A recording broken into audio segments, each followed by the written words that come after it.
Some very interesting developments are unfolding within the management ranks of Premier League champions Arnett Gardens. The new constituency caretaker and club chairman, Mr. Mark Golding, tried to part ways with General Manager Richard Bennett, a.k.a.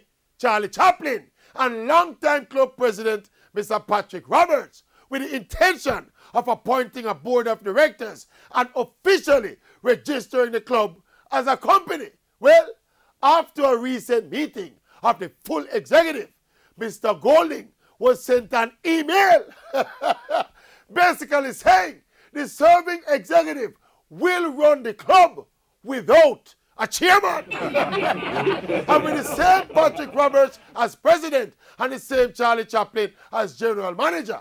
And all the original members of the executive. Listen to the last paragraph of the email. It is the view of the executive that the current proposal set out by you, Mr. Golding, cannot be accepted at this time. We hope that in your role as constituency chairman, you will continue to support the club in whatever way you can.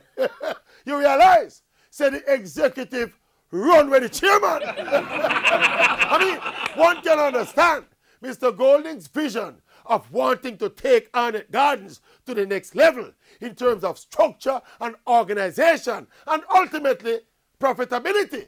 But at the same time, Junglers are the reigning Premier League champions, 2 titles in the last 3 seasons, 5 overall titles, as is the club a fly high.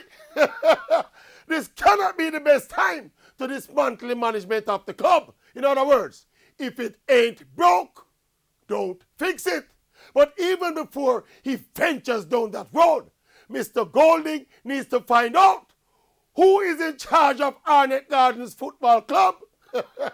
Is it he, the chairman, or is it the executive members?